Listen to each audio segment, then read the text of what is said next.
कि जीवन में कंगाल जीवन कभी भी मत जीना। ईश्वर की कृपा होगी तो जो देना है वो दे, न देना हो तो उसकी मर्जी। भक्ति करना वो तो केवल उनको प्रसन्न करने के लिए ही करना। फल की आशा कभी भी मत रखना। दो चीज कभी भी, एक मुफ्त का खाने का विचार ही नहीं करना। परिश्रम करो, मेहनत करो, हमारी जात मेहनत से, अपना हाथ जगन्नाथ कहलाता है भाई। मेहनत करना चाहिए। जिसको मुफ्त का खाने की आदत हो गई वो आदमी कभी भी आगे नहीं जा सकता। जिसको आगे बढ़ना है, सुखी होना है, जिंदगी में परिश्रम करो, मेहनत करो, आलसी बन के बैठना नहीं। और दूसरा, कर्म करना है वो अच्छा ही कर्म करना, कभी बुरा कर्म करना नहीं। और तीसरा, ईश्वर की भक्ति करना और निष्काम भक्ति करना, प्रभु को प्रसन्न करने के लिए। वो जो देगा हमारी कल्पना बाहर देगा। हम मांगेंगे तो कितना मांगेंगे। एक माँ किराना की दुकान पे गई थी, किराने की दुकान पे कुछ खरीदने के लिए, साथ में अपना लड़का था। तो किराने की दुकानदार जो आदमी था ना, वो बहुत समझदार था कि तो बच्चे आते हैं तो उसको कुछ न कुछ खाने के लिए देते थे। तो माँ ज़्यादा खरीद लेती है वहाँ से। तो बच्चे को कहा कि बेटा चने खाना है तो ले लो, पात्र में भरे थे चने ले लो, किंतु लड़का लेता नहीं था। तो माँ पास में ही खड़ी थी, तो माँ उसको बार बार छू कर कहती थी ले लो, बोलते हैं तो ले लो। माँ को होता है ना, मुफ्त में मिलता है तो ले लो, नहीं क्या आपत्ति है। और दुकानदार भी कहता था चने खाने हैं तो ले लो, तो लड़का नहीं लेता था। माँ बार बार बोलती थी, तो लड़के ने नहीं लिया, तो दुकानदार ने मुट्ठी भर के चने उस बच्चे को दिए। तो उसका तो पूरा हाथ में चने पूरा भर गया, पात्र उसका, दोनों हाथ, और चल पड़े। जाते समय माँ ने पूछा लड़के से कि दुकानदार कहता था तो तुम लेते क्यों नहीं थे। लड़के ने कहा कि माँ मैं छोटा, मेरी मुट्ठी भी छोटी, मैं लेता तो कितने चने आते, उन्होंने अपने हाथ से दिया तो देखो मेरे पास कितने आ गए। बस भक्त को यही सोचना है, मांगना क्यों भगवान के पास, वो प्रसन्न हो जाएगा। और जो देगा तो हमारे पास कहीं हम रख भी नहीं सके उतना दे देगा। निष्काम भक्ति हनुमान जी की तरह करना है।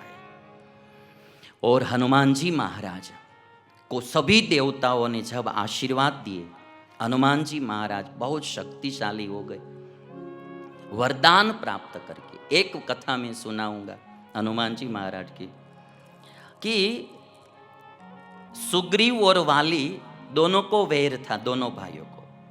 हनुमान जी महाराज सुग्रीव के साथ रहते थे, और सुग्रीव ऋष्यमुख पर्वत पर भय के कारण रहता था। वाली उस पर्वत पर नहीं आ सकता था ऋषि श्राप के कारण।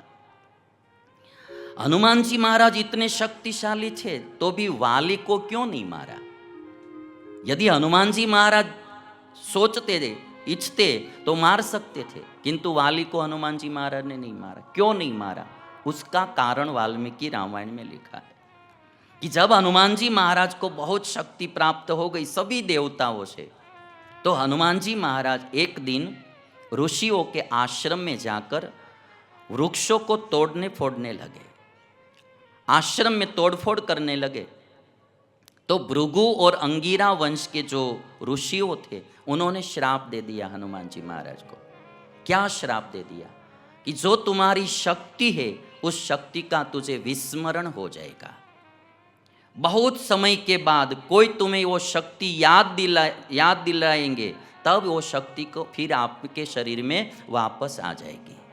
तो ऋषियों ने श्राप देते हुए क्या कहा, बाधसे यत् समाश्रित्य बलम अस्मान् प्लवंगम तद्दीर्घ कालम वेत्तासि नास्माकं शाप मोहितः यदा ते स्मार्यते कीर्तिः तदा ते वर्धते बलम।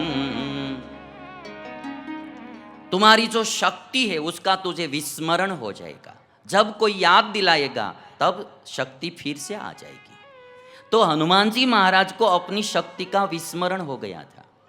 आज जब समुद्र उल्लंघन करके लंका जाना था सीता जी को ढूंढने के लिए, तब जाम्बुवान ने कहा कि आप में कितनी अद्भुत शक्ति है। ब्रह्मा जी ने आपको वरदान दिया है कि आप रण में अस्त्र शस्त्र से नहीं मरेंगे, वज्र प्रहार से पीड़ित आप नहीं हुए, तो इंद्र ने भी आपको वरदान दिया है इच्छा मृत्यु का। आप जब चाहेंगे तब ही मृत्यु तुम्हारे पास आएगी। आप में अपार बल है, इसलिए समुद्र लांघने के लिए छलांग आप ही मारिए। और जब जाम्बुवान ने वो शक्ति याद दिलाई, तब हनुमान जी महाराज ने विराट रूप धारण कर लिया। अब अपनी शक्ति का स्मरण हो आया, विराट रूप धारण कर लिया। हनुमान जी तब बल में आकर बोले, सागरान शोषयिष्यामि दारयिष्यामि मेदिनीं लंकां वापि समुत्क्षिप्य गच्छेयमिति मे मतिः। जाम्बुवान जी, मैं सागर को पानी शोष लूंगा, सुखा दूंगा पूरे सागर को, पृथ्वी को भी फाड़ दूंगा। अरे केवल सीता जी की बात क्या, पूरी लंका को उठा के मैं चला जाऊंगा। मारुतस्य समो वेगे गरुडस्य समो चवे अयुतम योजनानां तु गमिष्यामीति मे मतिः। 100 योजन समुद्र क्या, हजारों योजन समुद्र होगा तो भी मैं लांघ जाऊंगा। और ऐसा पराक्रम दिखा के हनुमान जी महाराज एक महेंद्र पर्वत था, उस पर चढ़ गए छलांग मारने के लिए। महेंद्र पर्वत पर चढ़ के हनुमान जी महाराज ने छलांग लगाई समुद्र कूदने के लिए, लांघने के लिए।